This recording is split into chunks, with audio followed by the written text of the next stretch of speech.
$247 locked in and another $206 of premium sold, bringing our max profit potential to $453.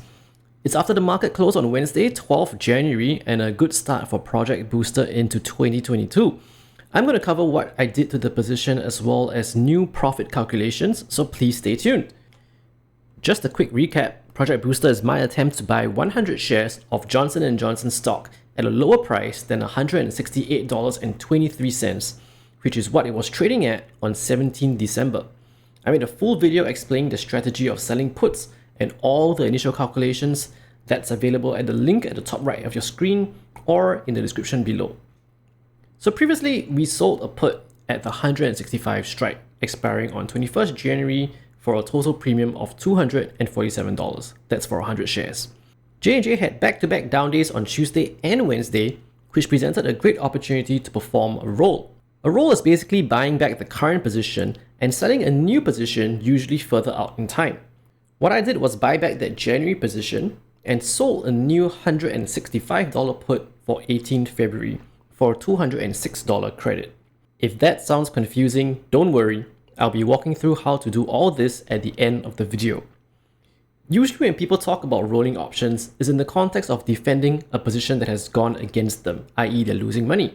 However, in this case, the January option was profitable, so we're really just re-establishing the same position 1 month out. So here's our new position, except now our total premium on the trade is $453, and that's $247 from the first trade plus $206 from the second trade. Let's fast forward to the expiration date on 18th February and look at the possible outcomes. If JNJ is above $165, nothing happens, we keep the entire premium of $453, wait for a chance to sell another put, and try again.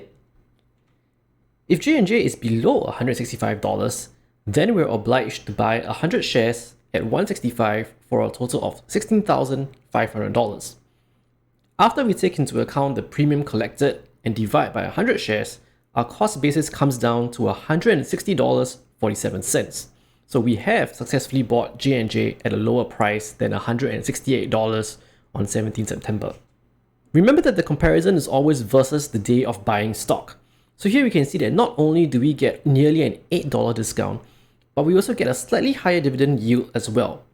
The other thing to mention is that after just 2 trades, the total amount of premium collected is already more than the $424 we would have been paid in dividends throughout 1 calendar year.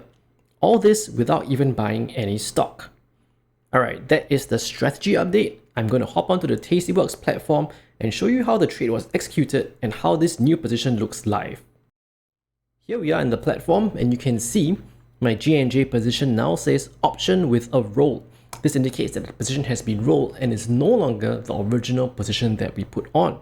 One thing I do like about Tastyworks is that if you open up the sidebar over here, you can see your trade history at the bottom right.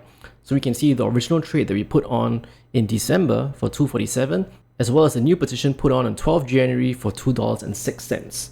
So let's walk through a roll.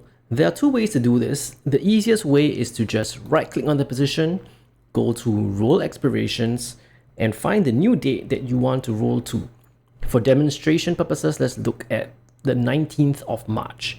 You get to this screen, check the new premium of $1.04, click review and send, and you're done. The other way is to start from the trade tab. I'll go in and look for the existing position in February, find the 165 strike, click on the ask button to buy it back, and then scroll down to the 18th March position, find the 165 put, hold the control key down, and click on the bid number to sell that position. So now you can see you're selling the March 165 put and buying back the February 165 put for a credit of $1.04. Same as the previous example with the right click.